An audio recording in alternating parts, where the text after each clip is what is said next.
챗 GPT도 있을 거고 그다음에 로봇 테마도 있을 거고 대부분 테마인 거는 맞습니다. 한 가지 분명한 건 현재 변하고 있는 이 산업 흐름의 변화가 정말 초거대하게 변하고 있구나라는 것만은 분명해 보이고 이런 테마는 생각보다 길기도 하고 파괴력도 크죠. 문제는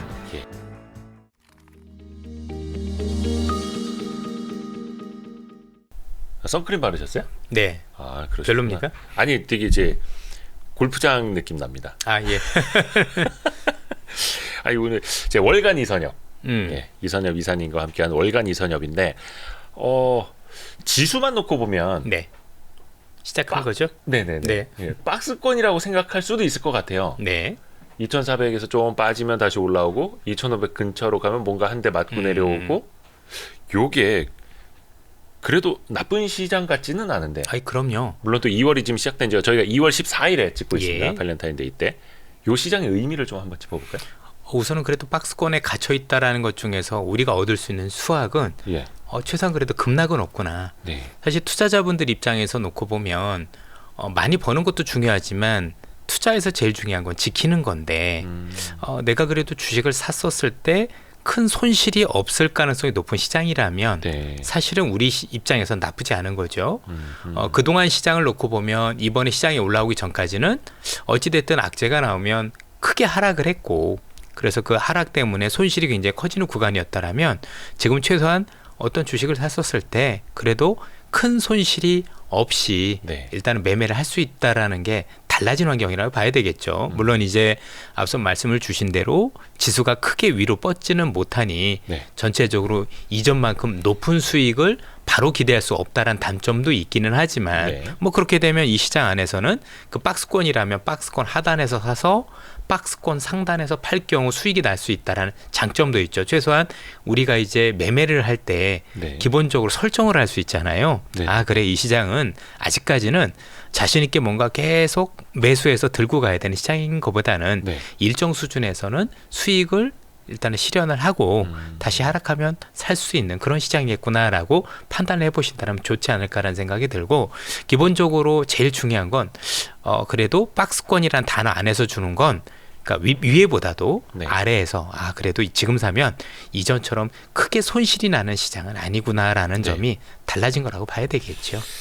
그래서 어떻게 보면은 21년 하반기부터 그렇게 좀 힘들게 왔었던 하락장은 어느 정도 마무리가 된 것 같고 바닥도 얼추 확인을 한 것 같고 지킬 수도 있고 이 중에서 또 종목별로 수익률도 나오고 근데 이제 항상 사람들은 이제 고민이 되는 것 같습니다. 그 안에서 그러니까 이게 기정사실화되면 모두가 박스권이라고 생각을 하면 또 2,500 근처 오면 또 이제 줄이기 때문에 뚫고 가긴 또 힘들 수도 있고 막. 사실 그 마른 박스권이라고 말씀을 주셨고 네. 지수만 놓고 보면 그런데요. 네.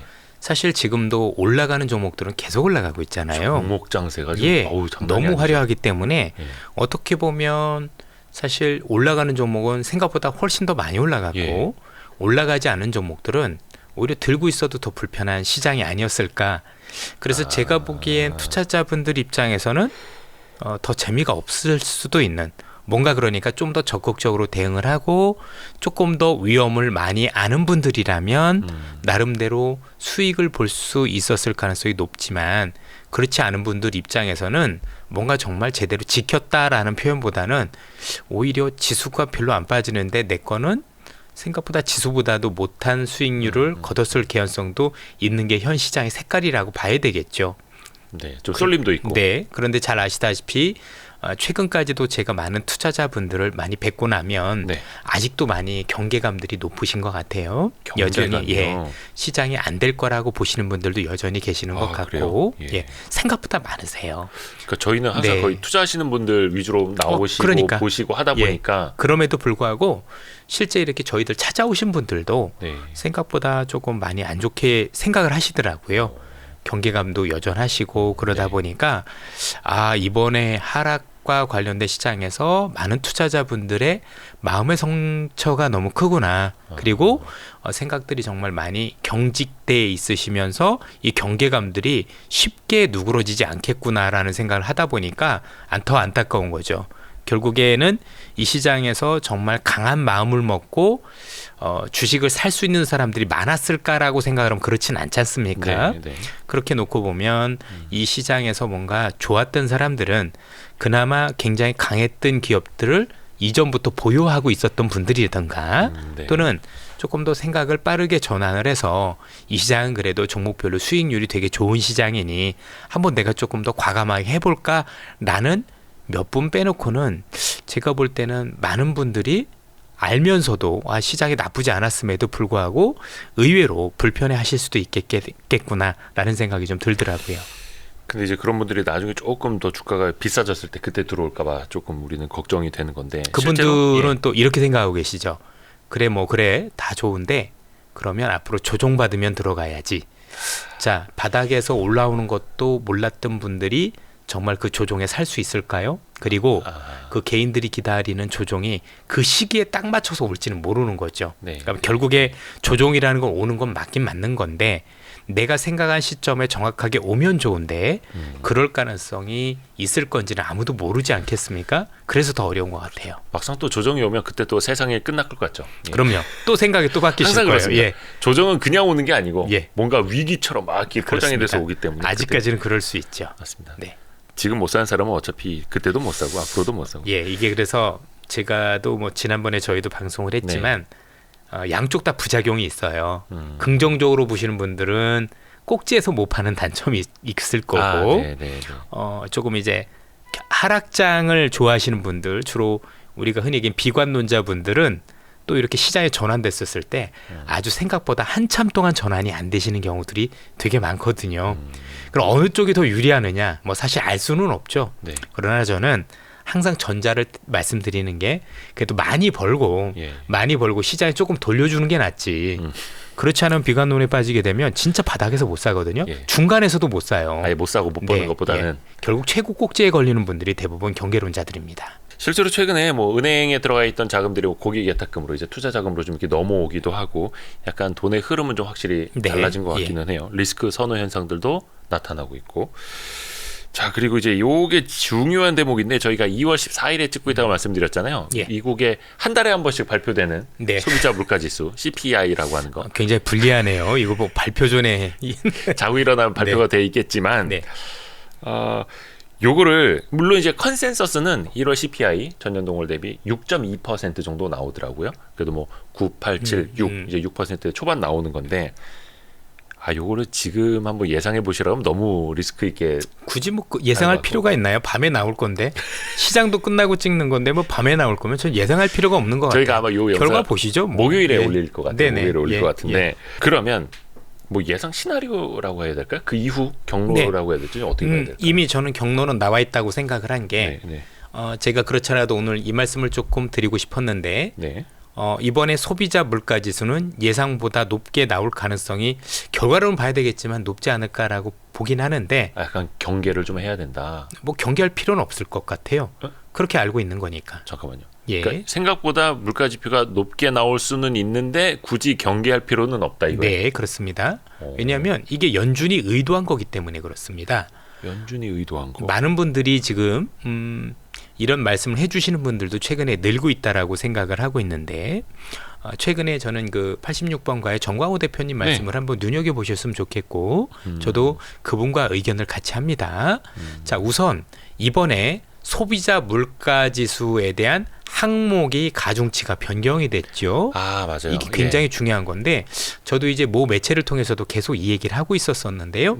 이게 굉장히 중요한 게 원래 이 가중치 조정을 2년에 한 번씩 하는 건데 이번에 1년으로 바꿨어요. 그럼 중요한 건 왜 바꿨을까요? 간단합니다. 유리하니까. 누구한테? 연준한테 그리고 미국 정부한테. 미국 정부 입장에서는 이게 내년 대선에 유리하니까 또 연준 입장에서는 이렇게 바꿨을 경우 통화정책과 관련된 운용에 보다 유리하기 때문에 이런 조치를 했다라고 보시면 되겠습니다. 그러면 도대체 어떤 결과가 나오길래 이런 얘기를 하느냐 말씀을 드려보도록 하죠. 우선 만약에 1년치를 가지고 가중치를 조정을 하게 되면 결과론적으로는 이렇게 나옵니다. 비중이 높아지는 게 있고 네. 비중이 낮아지는 게 있어요. 그렇죠. 비중이 높아지는 쪽은 주거비가 높아지고 상품 쪽이 비중이 높아집니다. 네. 반면 서비스 업종에 대한 비중이 낮아지고 중고차에 대한 비중이 낮아지는 걸로 이미 결과가 나오고 있습니다. 자, 그러면 이를 결과로 해서 올해 내내 소비자 물가 지수에 대한 궤적을 그려보면 네. 당연히 주거비가 본격적으로 빠지기 이전까지는 네. 소비자 물가 지수가 당초 예상보다 조금 더 높게 나올 겁니다. 네. 네. 아마 대략적으로 1, 2, 3월 정도가 되겠죠. 예. 그러면 시장에서는 생각보다 물가가 높게 나왔는데 라고 하면서 불안해하겠죠. 네. 시장에 대한 긴축에 대한 경계감을 드러낼 거고 그렇죠. 이게 연준이 원하는 거죠. 굳이 연준이 내가 굳이 이제 얘기하지 않아도 시장이 알아서 긴축에 대한 우려를 할 것이고 피봇에 대한 기대를 접겠죠.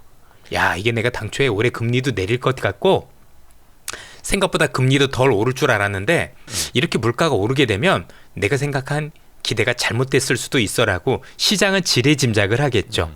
이게 연준이 원하는 그림입니다.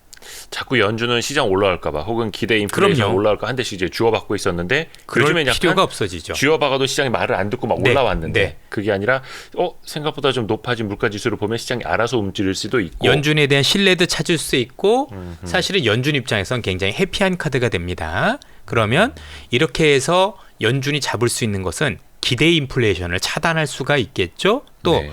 섣부른 피봇에 대한 즉 피봇이란 정책 전환 연준이 그동안 올렸던 금리를 다시 내릴 거라는 기대를 섣부르게 할 수 있는 기대를 차단할 수가 있는 효과가 있습니다. 네. 자, 그렇게 해서 한두 달 정도 차단을 하고 나면 주거비가 본격적으로 빠지는 달이 4월이 될 수도 있고 5월이 될 수도 있는데 이때부터는 주거비 비중이 굉장히 높기 때문에 물가 하락폭이 생각보다 굉장히 커집니다.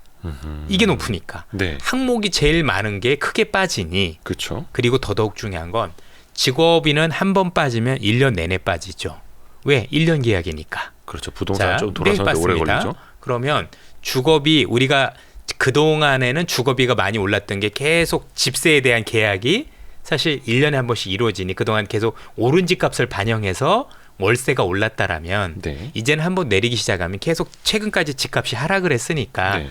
그 하락세를 반영해서 주거비는 계속 빠지겠죠. 그렇죠. 그러면 그 뒤에 주거비가 반영되기 시기부터는 우리가 생각했던 것보다 훨씬 더 빠르게 물가 하락이 진행이 된다. 폭도 그다음에 빠르기도 진행이 될 수가 있겠죠. 더 중요한 건 연준이 지금 제일 우려하는 게 뭐냐면 서비스업 물가인데 네. 앞서도 말씀드렸지만 서비스업 물가는 못 잡을 수도 있고 생각보다 올라올 수도 있는데 요 항목도 줄어들었잖아요. 그렇죠. 잘 생각해 보시면 그러면 지금 당장은 물가가 예상보다 높을 것이니 연준이 기대 인플레이션을 차단하기에 되게 좋은 환경을 만들 수 있다라는 장점이 있고 또 2분기 이후부터는 네. 주거비가 본격 하락하면서 물가를 생각보다 많이 끌어내리기 때문에 사실상 연준 피봇을 안 한다고 하더라도 이제 시장이 알아서 그 당시에 다시 한번 기대를 할 수 있는 그러니까 두 마리 토끼를 다 잡을 수 있어요. 그러니까 두 서너 달만 기대 인플레이션만 잘 잡으면 물가를 생각보다 잘 통제를 할 수 있게 되거든요. 그 뒤부터는 물가가 저절로 빠지기 시작을 하면 연준은 그렇게 얘기했지 않습니까? 우리한테 지표 보고 하겠다. 그렇죠. 근데 그 지표가 생각보다 많이 낮아지면 괜찮아지겠죠. 특히 이제 하반기로 갈수록. 네, 하반기로 갈수록. 그리고 서비스업에 대한 물가 우려가 여전히 있어요. 네. 있는데 비중이 줄었으니 그 우려가 생각보다 덜할 수가 있겠죠. 그러니까 상반기에는 통화 정책을 효과적으로 운용할 수 있는 계기가 될 수 있고 하반기로 갈수록 물가를 더 낮추게 하는 좋은 기폭제가 될 수도 있겠죠. 이렇게 되면 꼭 먹고 알 먹고 할 수 있는 연준의 통화 정책과 관련된 즉 나중에는 굳이 얘기를 안 해도 내가 뭐 언제 지표 본다고 그랬지 언제 무조건 안 한다 그랬어라고 이미 얘기를 하고 있을 거니까 그렇게 되면 정말 연말에 금리를 안 할 거냐 할 수도 있는 거죠. 그건 아무도 모르는 거죠. 정확하게 알겠습니다만. 얘기하면 그렇죠. 그리고 더 재미있는 건 뭐냐면 그러면 이렇게 얘기하실 수도 있죠. 그래, 네 얘기가 다 좋은데 하반기에 생각보다 그렇게 물가가 빠진다는 얘기는 수요가 안 좋아서 이전 사례를 보면 네. 경기도 같이 내려가는 거 아니냐라는 우려가 있을 텐데 그렇죠. 이번엔 안 그렇죠. 왜냐하면 실업률이 떨어지질 않으니 그렇죠? 그러니 우리가 고용 상황은 여전히 좋으니 물가는 내려가는데 고용이 좋으니까 소비가 줄진 않는 재미있는 현상들이 벌어지게 됩니다.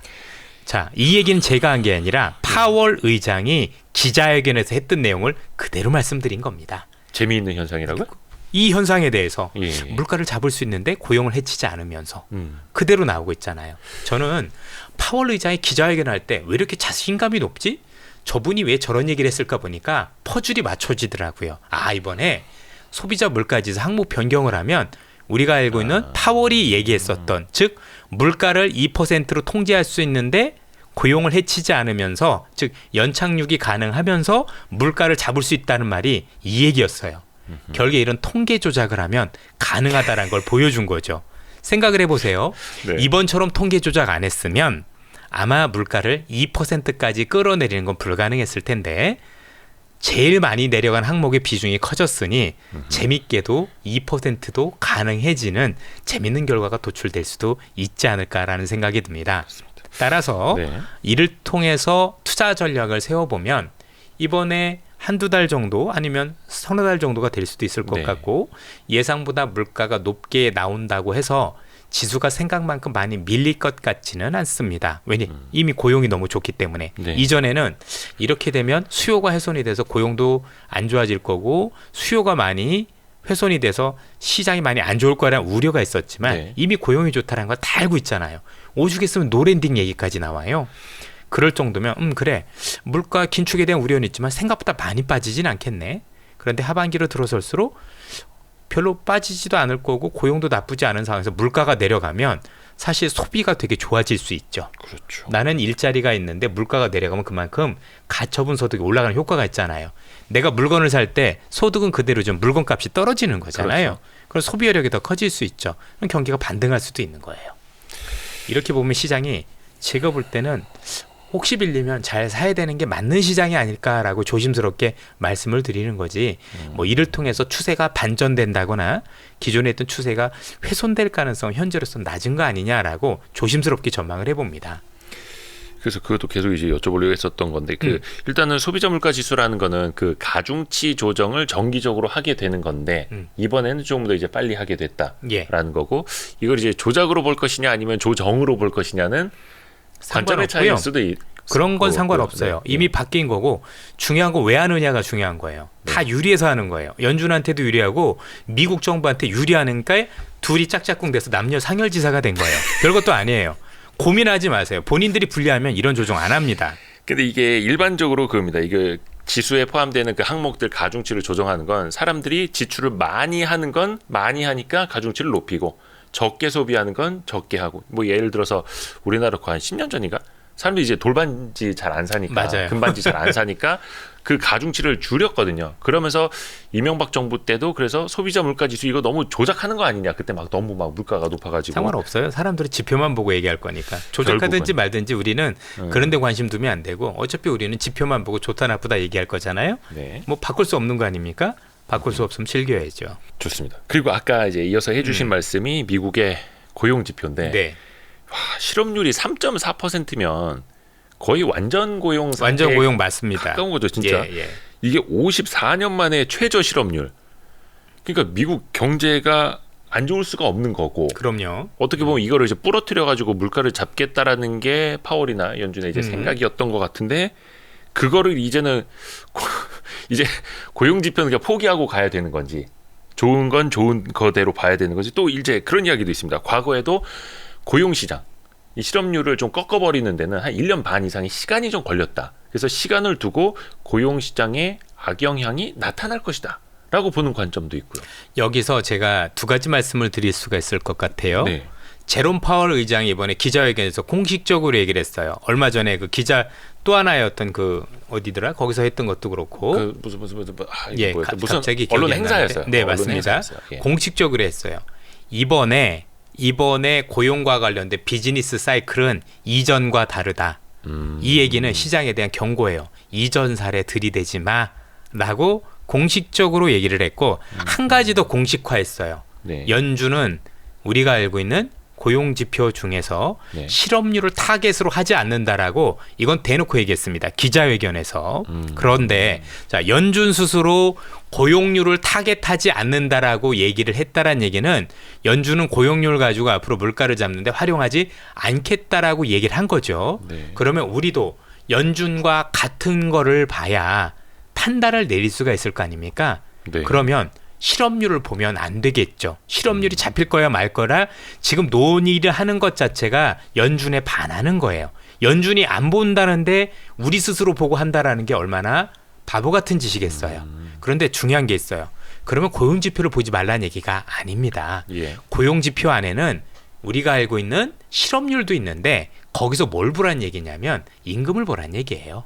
그 안에 항목이 실업률도 있고 시간당 임금 상승률도 있고 노동시장 참가율이 있잖아요. 그렇죠. 사실 핵심이 임금인 거죠. 네. 왜냐하면 우리가 흔히 얘기하는 물가가 재발해야 될 거야 되는 우려의 가장 큰 우려는 임금이에요. 네. 임금이 오르면 이 임금이 비용을 올려서 기업들은 물건 가격을 올릴 것이고 물건 가격을 올리면 사람들은 그걸 사쓰기가 힘드니 또 임금 인상을 요구할 것이고 네. 이게 임금 상승발 스파이럴 효과라 그래서 네. 임금 상승발 물가를 얘기를 하는 거거든요. 결국 실업률이 아니라 임금이 오를 거냐 말 거냐 여부가 굉장히 중요하다는 얘기죠. 네. 그럼 이렇게 질문을 줄 수 있죠.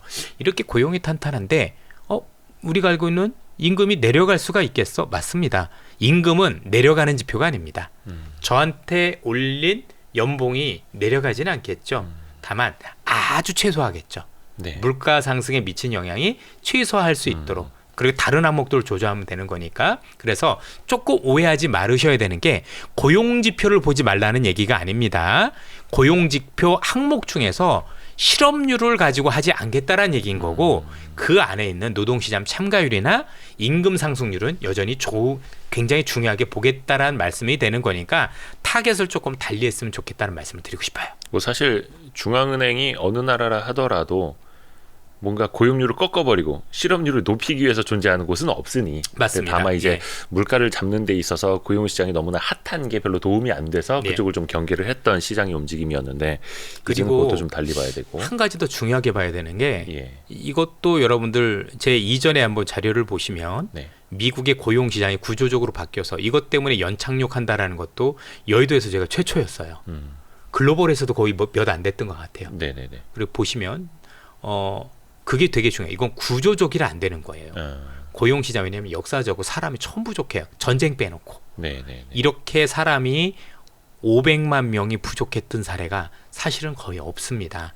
그러니까 거의 없는 사례이기 때문에 이전 사례를 들이대는 게 불가능하고 이 500만 명이란 부족한 사람이 채워지려면 향후 한 2년 정도 일자리를 싹 없애야 돼요. 왜냐하면 통상적으로 우리가 비노 뽑은 고용지표가 시장이 좋을 때 시장이 호조일 때 보통 25만 명 정도 나오잖아요. 네. 그렇죠? 근데 그게 가능하냐는 얘기죠. 그 정도 일감을 없애려면 사실 금융위기 정도 빼놓고는 없는 거 아니겠습니까? 그러니까 머릿속에서 제일 중요한 거 고용은 사람이 부족한 게 구조적으로 된 게 거의 역사상 유례가 없는 사례이니 이전에 자꾸 사례 들이대면서 고용이 꺾이기 전까지는 라고 들이대는 것 자체가 제가 볼 땐 사실은 조금 넌세일 수 있겠다. 이걸 알고 제롬 파월 의장도 실업률은 개의치 마세요. 다만 임금은 중요합니다라고 얘기를 하신 거고 자꾸 그쪽으로 다시 돌아갈 게 아니라 우리는 임금에 대해서만 조금 더 고민을 많이 해보자. 하지만 실업률은 뭐 올라가면 우리 입장에서는 뭐 물가가 더 빨리 꺾일 수 있다라고도 볼 수가 있겠지만 네. 이거를 시장이 옛날처럼 유의미하게 뭐 4.5, 5%, 6% 이렇게 올릴 수 있을 개연성 매우 낮다라고 봐야 될 것 같아요. 말 그대로 그건 이제 망가지는 거니까. 망가지는 게 아니라 제가 볼 때는 그냥 역대급 위기가 오겠죠. 그러면 진짜 실업률이 막 5, 6% 이렇게 가버리면 다시. 예. 그래서 더 그런 이야기 나오는 것 같아요. 아까도 살짝 말씀해 주셨던 노 랜딩. 이거 노브랜드 아니고 예, 노 랜딩. 그러니까 하드 랜딩이냐 소프트 랜딩이냐 경착륙과 연착륙을 이야기하는데 아예 랜딩을 안 할 수도 있다. 그만큼 경제가 좋다라는 얘기예요. 그렇죠. 경기가 아예 그냥 침체 국면으로 네. 가지 않고 내리는 듯했는데 그냥 계속 날아가 버리는. 네. 실제로 그 가능성도 보시는 거고요. 가능성도 있지요. 그래서 많은 투자자분들 보세요. 지금 시장에는 우려와 기대가 공존합니다. 네. 노 랜딩 즉 또는 연착륙 생각보다 경기가 나쁘지 않다는 얘기죠. 그렇죠. 여기에 대한 기대도 있는 반면 야, 그렇게 되면 생각보다 물가가 안 떨어지는 거 아니야? 네. 라는 우려도 있겠죠. 네. 근데 외국인들은 계속 사죠. 외국인들은 어느 쪽을 보고 있나요? 예, 생각보다 경기가 좋다는 쪽에 베팅하고 있어요. 네. 왜 우리 투자자분들만 부정적으로 반응하고 있나요? 그러니까 계속 거꾸로 가시는 거예요. 근데 와이스트리 보시는 분들은요. 항상 투자를 하고 계실 거예요. 그러니까요. 전 잘하실 거라고 믿고 있습니다. 네. 저희들이 있는데 과연 나쁘게 투자를 할 수가 있나요? 아니 진짜로 그냥 네. 저희들이 맞는 건 아닙니다. 저희도 많이 틀립니다. 네네네. 저희들도 실수할 수 있겠지만 최소한 팩트는 뭘까요? 외국인들이 계속 사잖아요. 네네네. 그렇죠. 물론 이제 물가 지수 나온 다음에 어떻게 될지는 봐야 되겠지만 그런데도 불구하고 산다라는 얘기는 혹시 산다라면 외국인들은 그래 그렇게 해서 긴축이 지속될 거에 대한 우려보다는 네. 야 그래도 노랜딩인데 뭐 또는 연착륙인데 뭐 그 정도 경기가 나쁘지 않지라는 데 베팅했다라고 볼 수 있을 것 같아요. 그래서 사후적으로 그렇게 해석하셔도 좋을 것 같습니다. 얼마 전에 그 골드만삭스가 미국 경제가 향후 12개월 안에 불황에 빠질 확률 35%에서 25%로 낮춰잡았다. 줄었다. 그렇죠. 그래서 불황에 빠질 가능성은 이제들 낮게 본다. 외국인들도. 그러니까 이제 그래서 분명 주식을 산다. 지금 말씀 주신 것처럼 네. 이전에 있던 외국계도 생각이 조금씩 바뀌어가고 있는 건 분명해 보이는 것 네, 같아요. 네, 예, 지속적으로 경착륙을 우려했던 사람들도 점차 연착륙 또는 연착륙도 아닌 경기가 나빠지지도 않을 수도 있어라는 얘기들이 나오는 거 보면 네. 자 이제 분위기가 바뀌는 거잖아요. 시장은 그대로 반영할 거고 외국인들도 반영을 할 거고 그럼 우리도 그 분위기를 볼 필요가 있는 거죠. 예. 이제 분위기는 좀 완연해지기는 했는데 약간 그런 생각이 듭니다. 그러니까 지수는 이제 뭐 한 2,500 근처에서 놀고는 있는데 종목별로 이제 원체 빠르게 변하고 너무 빨라요. 뭔가 딱히 이제 주도주도 눈에 띄지를 않고 물론 이제 2차전지 관련주 몇 주도주는 많죠. 맞나요? 많은데 문제는 왜 나한테만 안 보이지? 주도주는 확실히 보이는데 네. 문제는 너무 빠르고 가격이 부담스러운 게 문제죠. 아우 그러니까 요즘 뭐 이제 테마로 엮이고 그러면 예. 물론 이제 이렇게 과거의 학습 효과 아마 박스권 장세에서는 조금만 먹고 바로 팔고 또 지수 떨어지 같이 떨어지니까 다시 사서 담아야지 했는데 이 종목들은 막 가고 있고 몇 배씩 올랐어요 지금. 뭐 어떻게 해야 됩니까? 사실 쉽지는 않아요. 예. 많은 투자자분들이 보셔도 저희도 마찬가지예요. 사실 따라가기 버거울 정도입니다. 매매하기 쉽지는 않거든요. 엄청 빠르고 또 막. 근데 이렇게 예. 말씀을 드리면 어떨까 싶어요. 그럼 좀 이해가 되실 거라고 보여지는데 오르고 있는 뭐 챗 GPT도 있을 거고 그다음에 로봇 테마도 있을 거고 그렇죠? 종목에 따라서는 다르지만 네. 대부분 테마인 거는 맞습니다. 네. 그런데 웃긴 게 뭐냐면 테마인데 산업은 혁명이에요. 챗 GPT라는 새로운 프로그램이라든가 이런 어떤 그 AI의 발전은 누가 봐도 대단한 혁명이죠. 네. 그런데 혁명은 대단히 큰데 그 관련주들이 약간 좀 거기에는 좀 격이 안 맞아서 그런 건데 네. 근데 테마주들도요. 그 산업에 대한 혁명의 크기가 큰 만큼 테마도 생명력을 가져요. 그래서 더 아하. 길고 강하게 가는 특징은 있어요. 테마라는 건 저도 인정을 합니다. 그래서 많은 투자자분들한테 이 테마에 따라 사세요 하는 건 저도 못 하겠어요. 그렇죠. 그거는 개인의 영역인 거고 얼마나 본인들이 이제 흔히 얘기해서 위험을 안을 수 있느냐에 따라서 많이 달라질 수 있기 때문에 감히 그런 말씀은 못 드리지만 한 가지 분명한 건 현재 변하고 있는 이 산업 흐름의 변화가 정말 초거대하게 변하고 있구나라는 것만은 분명해 보이고 그걸 반영해서 움직이는 테마다 보니 테마도 급이 다른 거죠. 얘는 헤비급 테마인 거죠. 그러니까 예. 혁명의 크기가 테마주의 크기를 만든다라는 말이 예. 딱 맞네요. 그것도 나중에 매매하실 때 도움이 되실 거예요. 그러니까 똑같은 테마인데 일회성 테마도 있잖아요. 네. 뭐 예를 들면 장마 테마 같은 거. 아, 장마가 크게 져서 물 날려오면 뭐 네네네네네. 비료 오르고 시멘트 오르고 이런 건 네, 네. 아주 짧은 테마라고 보면 이런 테마는 생각보다 길기도 하고 파괴력도 크죠. 문제는 예. 이런 테마에서 제일 무서운 건 뭐냐면 초기에 편승하지 못하면 끝까지 끝날 때까지 편승하기가 어렵다라는 단점이 있어요. 초기 편승에서도 일찍 뛰어내렸다가 예, 들고 있는 분들도 살 떨릴 거고요. 무서워요. 예, 맞습니다. 아니 예를 들어서 뭐 한 그래 이건 좋아. 내가 좀 늦게 뛰어드는 것 같지만 그래도 조금이라 소액이라도 담가봐야겠어. 근데 한 이틀 3일 만에 30%가 나는 거예요. 팔고 싶죠 누구나. 사실 그럼 됐죠. 근데 예, 뭐 팔았는데 아니 물론 그럴 수도 있지만 어디까지 가니? 예. 우리 투자자분들 수익을 잘 내시면 된 거 아닐까요? 저는 맞습니다. 저도 마찬가지일 텐데 그런 거 만약에 제가 샀다라고 하더라도 그 수익을 다 먹을 수가 못해요. 그렇게는. 저는 일정 수준 그래도 제대로 된 수익이 있으시다라면 저는 그냥 만족하셨으면 좋겠어요. 맞습니다. 사람의 그 욕심은 한두 끝도 없는 거고 그쵸, 다만 그쵸. 이런 것들을 통해서 앞서서 말씀드렸지만 테마라고 해도 테마의 크기에 따라서 헤비급 테마냐 미들급 테마냐 플라이급 테마냐에 따라서 그렇죠? 그 테마도 움직이는 폭도 그 다음에 움직이는 기간도 달라진다라는 점은 우리가 숙진을 하고 가자. 또 여기서 한 가지 또 드리고 싶은 말씀이 지난번에도 말씀드렸지만 제발 매크로 같은 거 이제 제발 비중을 20% 이하로 좀 줄이자. 우리가 경제학자도 아니고 네. 주식은 좋은 기업을 찾는 행위인 거지 꼭 경제를 안 볼 수는 없어요. 네. 그래서 참고는 하시되 한 20-30% 정도만 하시고 나머지는 정말 좋은 기업을 찾는 연습을 지금이라도 하지 않으면 또 테마가 올 거 아닙니까? 네. 또 못 가요. 그 1년 내내 이렇게 되면 시장은 되게 화려했는데 굉장히 맞아요. 소외될 수 있을 가능성도 높은 거예요. 이거 놓쳤으면 다음 것도 준비를 해보기도 하는 거고 또 각 기업별로 움직임에서 내가 놓친 건 없는지 최소한 지금 점검을 해봐야 된다는 얘기죠. 왜 앞서도 말씀 주셨지만 박스권이라고 하면 네. 생각보다 많이 안 밀린다는 얘기가 되는 거니 내가 위험을 안았을 때 그 위험이 생각보다 괜찮은 거잖아요. 네. 손실 위험이 많이 줄어드는 거 아니겠습니까? 네. 그럼 여기서 뭔가 용기를 내서 한번 해봐야 될 거 아니에요? 네. 그럼 종목 공부를 해보고 업종 공부를 해야 되는 거지. 여기서 자꾸 경제 지표만 들여다보면 무슨 의미가 있겠습니까? 사실 우리가 근 한 1년 반 동안 네. 이 매크로 지표에 너무 좌우가 되고 너무 이제 크게 막 펀치를 맞다 보니까 이제 막 물가, 고용 지표 이런 거 안 보면 맞아요. 큰일 나는 줄 알고 학습이 되어 있는데 네. 사실 이제 시장 전반적으로 보면 매크로가 영향을 미치는 게 과거보다는 조금 이제 낮아지는 것 같고요. 지금 그러니까 제가 보기엔 시장에서 뭔가 그래도 유의미하게 성과가 있으신 분들은 매크로 지표를 이제 조금 좀 뭐지? 약간 비중을 줄인 분들이세요. 네. 그래 이제 뭐 매크로 이 정도 쓰면 매매하는 데 지장이 없겠다라고 해서 뛰어든 분들이고 여전히 매크로 중심으로 보시면 계속 경계감이 살아있지 않을까요?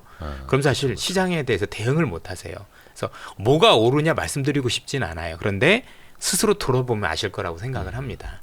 이제는 산업과 기업을 그렇습니다. 더 봐야 예, 된다. 당연히 매크로는 중요는 합니다. 예. 예, 등한시할 수는 없죠.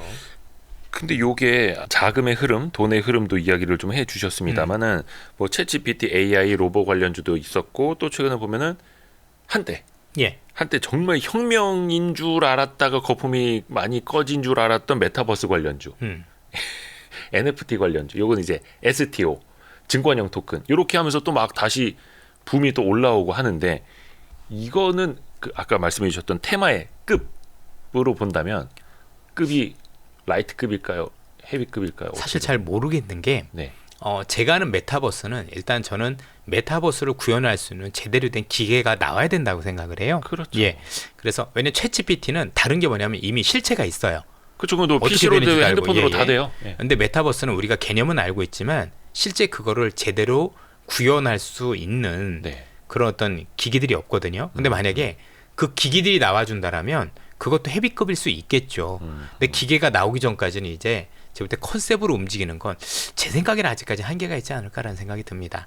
그리고 챗 GPT가 됐든 메타버스가 됐든 진짜 배기는 일단 한번 폭풍이 간 다음에 와요. 무슨 얘기냐면 챗 GPT도 그렇지만 챗 GPT가 처음에 있으면 너도 나도 챗 GPT입니다라고 하면서 이것저것 오르거든요. 그쵸, 진짜가 그쵸, 아닌 그쵸, 애들조차도 많이 오르고 나면 일단 우리한테는 어떤 효과가 있냐면 모르시는 분들도 이제 챗 GPT가 뭔지 아시게 되잖아요. 네. 그런데 진짜 나중에 제일 많이 오르는 기업들은 이걸 활용해서 새롭게 사업하는 분들이 있어요. 네. 그렇죠?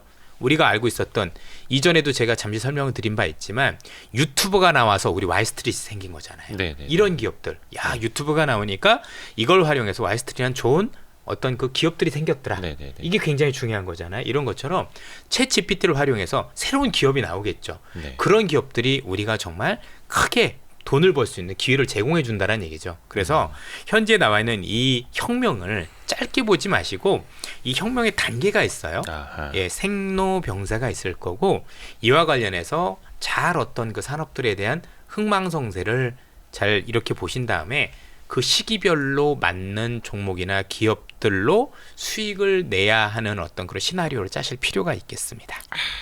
어떻게 보면 메타버스 NFT는 그 흥망성쇠 중에서 한 앞에 1편, 2편 정도는 우리가 작년에 좀 봤고 그거는 좀 제가 볼 때는 너무 오바였다라고 생각을 했던 게 네. 근데 원래 항상 예고편 나올 때 많이 오르는 거잖아요. 본편보다. 그런데 보통 그건 맞는데 네. 보통 그런 어떤 그 소프트웨어는 하드웨어가 먼저 발전한 다음에 오르는 게 일반적인데 이번에 컨셉이 먼저 올랐어요. 아하. 예. 저금리 시절에 저금리 시절. 많은 분들은 로블록스 뭐 이런 게 메타버스야라고 생각하는데 저는 그렇게 생각하진 않아요. 그게 우리가 생각한 진짜 메타버스는 아니다라는 논란이 있을 수는 있습니다만 네네네. 우리가 그렇죠. 정말 크게 꿈꾸는 메타버스는 내가 정말 가상으로 들어갔는데 진짜 있는 것처럼 보이는 게 진짜 메타버스가 아닐까요? 그렇죠. 그래야 더 폐괴력이 있을 거고 그러려면 그거를 내가 구현할 수 있는 뭐가 있어야 된다고 생각을 하는데 기다렸는데 아직 안 나온 거죠. 아하. 근데 나오면 또 파괴력이 있겠죠. 네. 좋습니다. 그래서 우리가 이제 테마를 볼 때도 좀 어떻게 접근을 해야 하는지 네. 또 이것도 이제 많이 해보신 분들은 그 흥망성쇠 말씀하신 생로병사 네. 어느 정도 좀 읽으면서 대응을 하실 네. 수도 있을 것 같습니다. 그리고 또 최근에 그 미국의 바이든 대통령이 네. 이게 뭐 항상 이제 강조하던 거긴 한데 바이 아메리카. 그런데 또 최근에 이제 세게 나오는 게 미국의 어떤 정부 자금이 들어간 공공재를 조달을 할 때 심지어 뭐 유리, 뭐 철제, 뭐 강관 이런 것도 다 미국산으로 써라. 네. 이거로 행정명령을 굉장히 이제 강화하고 있는 네. 와중 아니겠습니까? 네. 네. 그래서 종목별로도 좀 막 이렇게 등락이 좀 맞아요. 나타나고 네네. 있고 네. 좀 어지러운 상황인데 요건 좀 어떻게 정리해 주실 수 있을까요? 지금 그대로 하시면 돼요. 미국의 공장에 있는 애만 찾으면 돼요. 어려운 게 아니에요. 사실 이번에 네. IRA법 있었을 때도 네. 사실 가장 큰 문제가 되는 게 2차 전지와 관련해서 원료를 어디서 조달하느냐 가장 큰 핵심이었었거든요. 그렇죠. 그래서 그 원료가 미국과 FTA 국가를 맺은 국가에서 이게 조달하게 되면 네. 문제가 없다라는 것 때문에 사실 몇몇 종목이 확실히 다르게 움직였지 않습니까? 네. 어차피 우리는요 피할 수 없으면 즐겨야 돼요. 자, 그 법안을 우리가 바꿀 수는 없을 것이고 그러면 그 법안과 관련해서 수혜를 볼 수 있는 기업들이 분명히 있다는 얘기죠. 네. 같은 철강, 같은 유리, 같은 어떤 건설 자재 안에서도 미국의 공장이 있고 이미 미국에서 생산하고 있는 기업들이 상당수 있어요. 그런 기업들 중심으로 하면 되시겠죠. 나머지 건 굳이 보실 필요는 없어 보이고 제가 볼 때는 오히려 종목을 좁힐 수 있다는 점에서 제가 보기엔 더 나쁜 게 아니라 이건 진짜 공부해야 되는 거죠. 그래서 앞서도 말씀드렸지만 지금은 그런 공부를 해야 될 때라고 생각을 하는 거예요. 아하. 경제 지표가 아니라 이미 그런 종목들이 움직이기 시작을 했고 네. 그러면 지표보다 못 사시겠죠. 그런데 이미 올라가요 계속해서. 그러면 오히려 볼 때는 그런 것들에 대해서 구체적으로 어떤 기업이 거기에 해당이 되고 어떤 기업들은 아닌가 이런 것들을 분류를 하시는 게 저는 지금 많은 투자자분들이 하셔야 될 일이 아닌가라고 생각을 합니다. 피할 수 없으면 즐겨라. 이 말이 맞는 말씀이 아유 내가 갖고 있는 기업은 미국에 공장이 없어가지고 지금 막 급락하고 있어가 아니라 예. 사실 투자자라면 그거 좀 비중 줄이고 네. 미국에 공장이 있어서 그렇죠. 수혜를 볼 수 네, 있는 쪽으로 네. 좀 이제 비중을 네. 조절하면 그래서 처음에는 미국의 공장에 있는 기업 중심으로 하고 그 다음에 미국의 공장에 들어가는 애가 또 있겠죠. 그럼 2차로 하고 그럼 지속적으로 한 번이 아니라 여러 차례에 걸쳐서 매매를 할 수가 있게 돼요. 그렇죠. 어떻게 보면 이제 이것도 구조적인 사고가 이제 그럼요. 세팅이 되신 아이고. 분들이면 딱 보이는데 매매 아이디어 많이 드린다 정말. 이게 야전사령관 아닙니까? 그렇죠. 아니 근데 예. 이제 아이디어까지만 드리고 예. 예, 예. 그러니까 물고기 잡는 방법을 아이 알려드리는 그럼요, 거죠. 그럼요. 예, 예. 근데 이게 이제 구조적으로 딱 이제 정립이 돼 있는 분들한테는 쉬운데 그럼요. 모르시는 분들한테 막 어이 뭐 이거 뭐 어떻게 되는 사실 거야? 진짜 쉽죠. 왜냐하면 종목이 확 좁혀지니까 아, 뭘 사야 될지 머릿속에 확 떠오르잖아요. 그러면 선수들한테 쉽다는 네 겁니다. 선수들한테는 예. 그래서 공부가 많이 필요한 거예요. 방법이 없어요. 그러니까 멀리서 공이 싹 날아와도 그냥 싹 잡아놓은 거예요. 예, 주식 시장이 다른 것들도 마찬가지인데 네. 제일 안타까운 게 뭐냐면 주식 시장은 여러분들이 초보입니다, 고수입니다, 가르지 않아요. 그렇죠. 조건은 같거든요. 그러다 보니 결국 우리 주린이 분들 해야 되는 거 뭐냐면 제대로 된 투자, 그 다음에 좀 더 많은 학습 이런 것들이 좀 필요하다고 생각을 하는 겁니다. 좋습니다. 경제는 20%만. 와이스트리트 계속 보시면 공부가 많이 됩니다. 좋은 프로그램이라고 생각하고 아유 있습니다. 고맙습니다. 그럼요. 이제 월간 이선엽이 있는데 그렇죠. 제가 나오니까. 그리고 또 하나가 인프라 관련주 네. 중에서도 그 전력 송배전 네. 관련해서 이제 긍정적으로 보시는 걸로 알고 있는데 요것도 좀 등락이 있었습니다. 보시면 간단해요. 간단해요? 얘는 미국에 공장이 있네. 아. 얘는 이제 들어가네. 그래서 다를 거요. 어. 예. 그러니까 기업만 찾아보시면 리포트들만 읽어보셔도 그래 이미 미국의 공장에 있어서 잘 나갈 수 있는 기업 네. 그렇지 않은 기업들이 나뉘어져 있어요. 어렵게 생각하실 건 없습니다. 뭐 사법서만 봐도 이제 공장이 그럼요. 어디 있는지 다 네, 나오니까. 충분히 다 나옵니다. 예. 예. 그래서 그것도 약간만 조금만 들어가 보셔서 약간 그 내가 수고만스러우면 근데 제가 볼 때는 5분도 안 걸려요. 아 그럼요. 예. 클릭 간단하게 할 수 번으로 있습니다. 다 나오는데 그래서 이 역시도 전력 송배전도 맞습니다. 마찬가지고 그래서 주가가 조금 차별화돼 있을 거예요. 달라지는. 예. 그러니까 이게 참 우리나라 입장에서는 투자나 GDP 고용 측면에서 안 좋은 건데 어쩔 수 없죠. 그거. 투자자 입장에서 어찌 됐든 간에 그래도 바이 아메리카 오케이 그럼 미국에서 만들고 짓고 하는 회사들 그 위주로 압축해서 봐야 맞습니다. 된다는 거. 근데 이 기업들은 나중에 또 다른 걸 쓸 수도 있을 것 같아요. 뭐냐면 네. 정말 안타깝긴 한데 이번에 튀르키예가 정말 안타까운 일을 겪었잖아요. 그렇죠? 너무 심한 거죠. 정말 이분들 정말 많은 분들이 좀 생존하셨으면 좋겠고 정말 불행한 일이 일어났는데 어쨌든 우크라이나도 그렇지만 이 복구 수혜라는 것도 결국 한 번은 또 크게 생각을 해봐야 되는데 정말 크거든요. 이런 것들도 한번 참 이게 그런 불행을 주식에 이렇게 되는 게 안타까운 일이긴 하지만 뭐 주식은 주식인 거니까 그래도 한번 좀 고민을 한번 해볼 필요는 있는 것 같아요. 그러니까 참 이거 보면은 뭐라나 잔인해요. 잔인해요. 주식시장이 잔인해요. 그런 게 안타까운데 항상 전쟁도 그렇잖아요. 전쟁 때문에 방산이 떴던 것처럼 뭔가 이게 어느 한편에서는 그것 때문에 오르는 것들이 꼭 생겨요.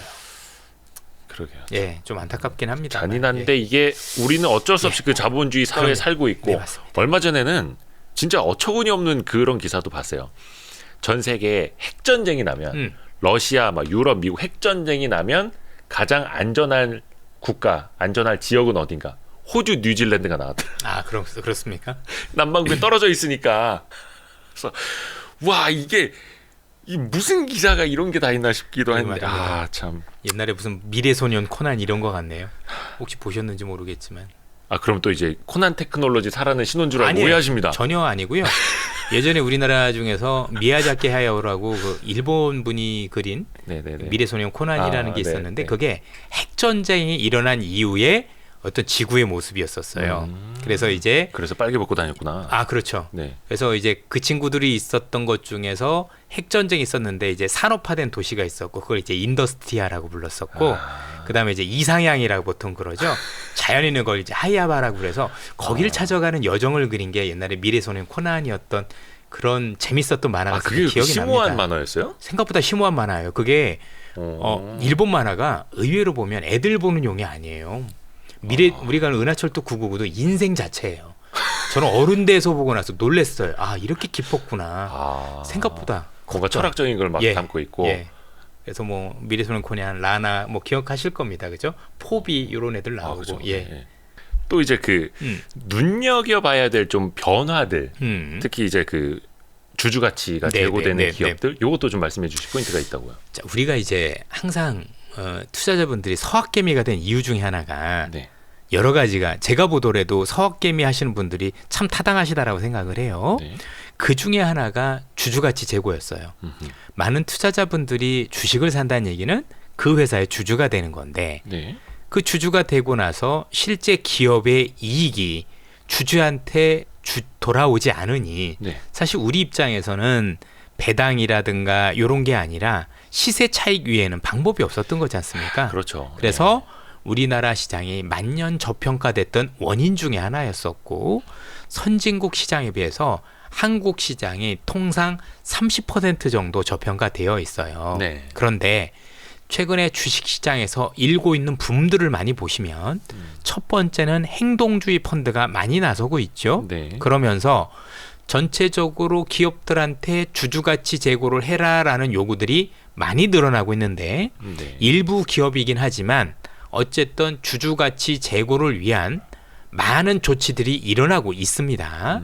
대표적으로 현대기아자동차죠. 현대기아자동차가 자사주 매입 소각을 결정을 했습니다. 한국은 자사주를 사기만 했는데 소각을 안 해서 주주가치가 안 됐거든요. 그렇죠. 자, 자사주를 사서 소각을 한다. 주식 숫자를 줄이게 되면 주가 가치가 올라가게 됩니다. 왜냐하면 퍼라는 게 주식수가 들어가기 때문에 주식수가 줄어든 만큼 퍼는 낮아지는 효과가 있다. 그래서 주식을 더 싸게 하는 효과가 있다는 점에서 굉장히 큰 효과를 불러오고 있고 최근에 은행권에서도 배당을 크게 늘리겠다라는 발표를 한 적이 있습니다. 앞으로 많은 대기업들이 이런 주주가치 제고를 위한 노력이 지속될 수 있다라면, 그리고 최근에 정부가 MSCI 선진국 지수 편입을 위해서 제도 개선에 나서고 있는 게 확인이 되고 있고, 그렇죠. 그 중에 하나가 외환시장 개방과 관련된 부분도 있고, 또 외국인 등록 제도를 간편한다든가 여러 가지 조치들이 있습니다. 이제 공매도도 있을 거고, 이런 것들이 현실화되면 다른 것들 여부를 떠나서 최소한 우리가 현재 디스카운트된, 즉 할인된 30%의 가치는 찾을 수 있겠다. 다만 한국 시장의 특수성을 감안해서 일부 할인한다 하더라도 같은 이득을 냈었을 때 최소 이로 인해서 20% 이상의 지수 상승 효과는 저는 기대할 수 있다라고 생각을 합니다. 만약에 이게 올해 내내 된다라고 해서 앞으로 올해 내년까지 지수가 20% 이상 올릴 수 있는 효과가 있다라면 작지 않은 거죠. 그렇죠. 2,500에서 20%면 얼마입니까? 그러니까 실적이 더 적지 늘지 않은 거죠. 않아도 그렇습니다. 평가 자체가 높아질 수 있으니, 그렇습니다. 선진 시장으로 대우를 예, 받을 예. 수 있으니 제가 그게 크죠. 야 이게 말이 돼라고 할 수 있는데, 네. 제가 모 유튜브를 보면서 네. 정말 대단한 비유다라고 생각을 했었어요. 예. 뭐냐면 우리 그 청소해 주시는 미화원 여러분들 계십니다. 네. 정말 우선적으로 감사드리고, 네. 그런데 이 미화원 분들께서 어디서 일을 하시느냐에 따라서 임금이 달라지더라. 대표적으로 필리핀에서 미화원을 했을 때와 한국에서 미화원을 했을 때와 미국에서 미화원을 했을 때 임금이 어마어마하게 차이가 나죠. 네네. 필리핀보다 한국이 한 뭐 10배, 20배 네네네. 높겠죠. 네. 또 한국보다 또 미국이 높겠죠. 네. 자, 그분들이 정말 저희들을 위해서 해주시는 그 소중한 일들은 똑같을 것데 네. 왜 임금이 다를까요? 아하. 어느 시장에 있느냐에 따라서 달라지는 겁니다. 그렇죠. 예. 그럼 우리도 똑같아요. 우리가 신흥국에 있느냐 또는 선진국에 있느냐에 따라서 그 격이 달라지는 거예요. 네. 같은 일을 해도 밸류에이션이 달라지는 것처럼 이게 제가 적절한 비유가 됐는지 모르겠는데 한번 이런 점들을 생각해 주시면 좋겠습니다. 다시 한번 미화원분들 감사하다는 말씀을 드립니다. 네, 정말로 저 회사에 있는 분들과 너무 친하게 지는데 항상 진짜로? 고마워하고 있어요. 그럼요. 예. 제가 되게 의외로 안 그럴 것 같은데 깔끔쟁이라 저희 회사에서 저희 영업에서 제가 제일 깔끔해요. 농담 아니라. 책상도 제일 깨끗합니다. 제 차 와보세요. 아무것도 없어요 진짜. 정말 지저분하고 갑자기 싫어하거든요. 이렇게 웃기지. 그렇죠. 좀 이상하죠. 네. 생긴 것 같지 않게. 아니 근데 그래서 그 실제로 증권사 음. 직원들은 돈을 못 벌어도 그 증권사에서 일하시는 구두 닦기 하시는 분들이나 청소하시는 분들이 저보다 부자실 거예요. 오히려 그런 분들이 투자를 해서 돈을 더 많이 불렸다 이런 사례들이 실제로 있었어요. 그랬었죠? 예, 맞아요. 어느 회사인지도 알고 있습니다. 맞습니다. 예, 정말 저희들보다 부자였던 분이 계셨죠. 실제로. 예전에 모 증권사 구두 닦기 아저씨가 엄청 주식 부자라고. 실제 부자셨던 걸로 알고 있고. 근데 인터뷰 하려다 실패했어요. 안 그러니까 하시다가. 예. 아니 하면은 세금 내야 되잖아요.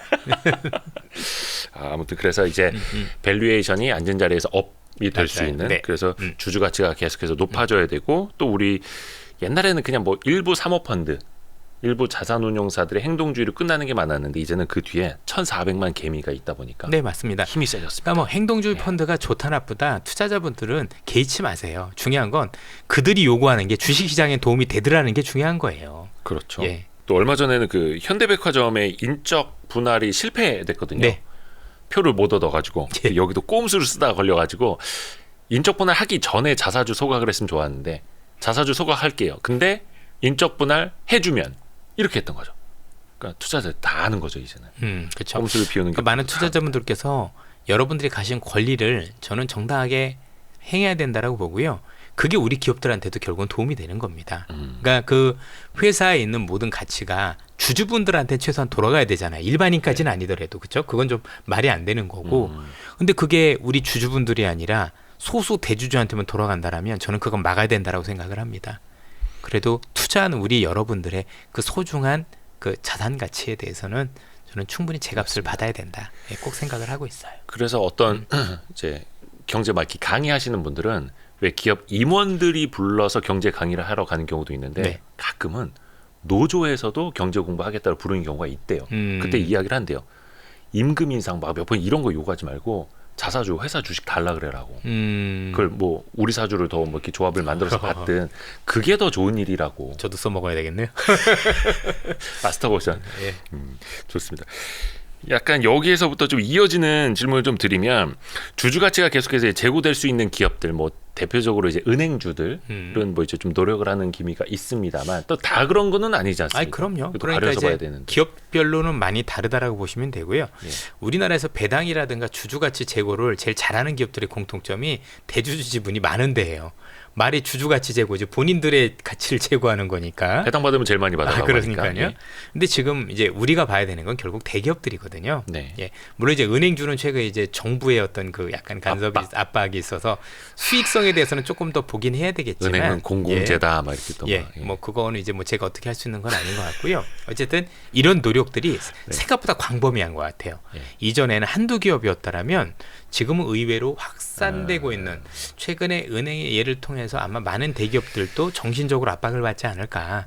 이렇게 되면 주주가치 제고를 위해서 많은 기업들이 노력을 한다라면 어쨌든 그 주식시장 입장에서는 호재입니다. 악재는 아니다라는 거. 그러니까 이익을 줄이자라는 게 아니라 그 이익이 있다라면 그 주주들한테 돌려주는 게 맞지 않겠느냐라고 얘기를 하면 그렇죠. 왜냐면 내가 그래서 투자를 한 거잖아요. 네. 주식 투자라는 게 단순히 어떤 매매 차익만 있는 게 아니라 내 그 회사의 주주가 된 건데 네. 내가 주주로서 가치를 누릴 수 없다면 그건 문제가 있는 거 아닐까요? 그럼요, 그렇죠. 그럼요.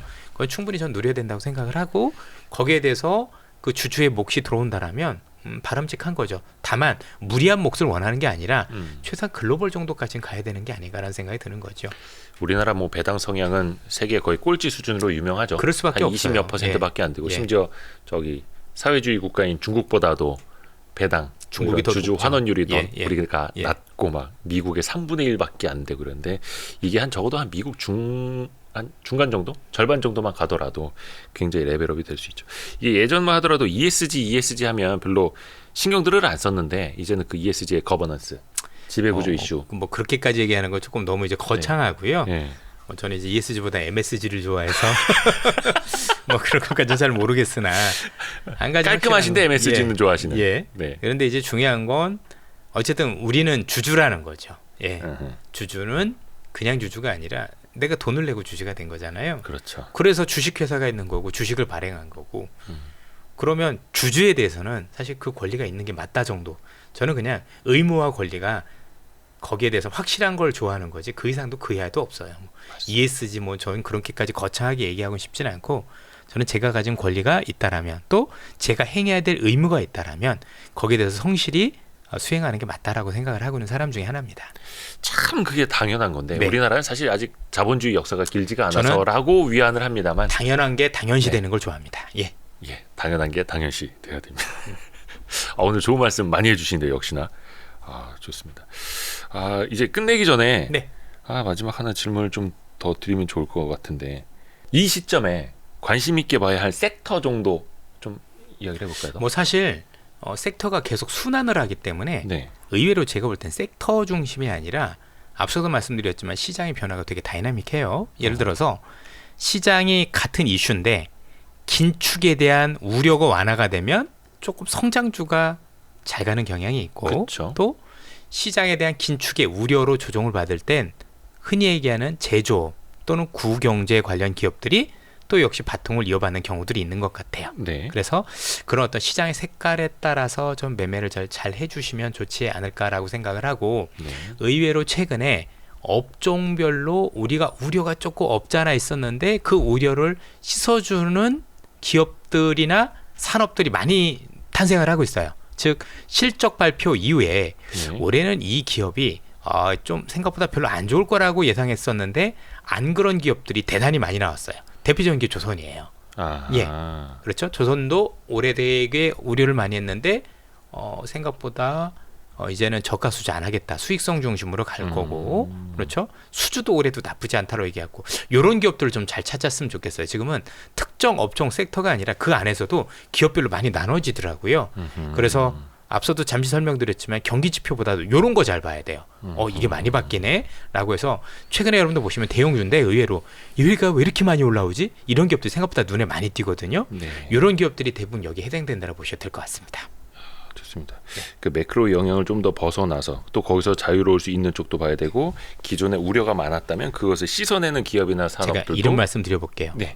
매크로 보면 아직도 경계해야 되고 못 살 것 같은데요. 예. 바텀업으로 기업들별로 살펴보면 사는 게 맞아요. 싼 주식들이 많죠. 너무 많아요. 예. 물론 이제 말도 안 되게 이제 테마로 몇 배 간 것들도 많지만 의외로 또 싼 것들도 그렇습니다. 많고 오늘 약간 그걸 좀 발견할 수 있는 좀 해안을 주신 것 같습니다. 아유, 해안까지는 아니고 그냥 상식적인 건데 우리가 너무 경제 지표에서 묻혀 있어서 많은 분들이 잊고 있었던 야수의 발톱을 저는 찾아드리고 싶었던 거예요.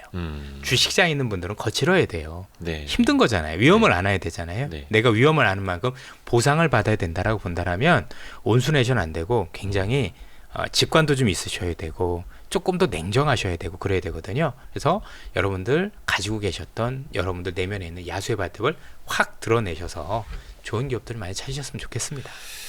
직관도 있어야 되고 네. 야수의 발톱처럼 거친 면도 있어야 네. 되는 거고 또 이선엽 이사님은 깔끔하시기도 피부만 하고 거치면 안 되겠죠. 또 죄송합니다. 깔끔하시기도 하고 우리 깔끔하고 거친 남자 신한투자증권의 이선엽 이사님 함께했습니다. 3월에 또 뵐게요. 예, 고맙습니다. 아유 고맙습니다. 네, 감사합니다. 네. 고생하셨습니다.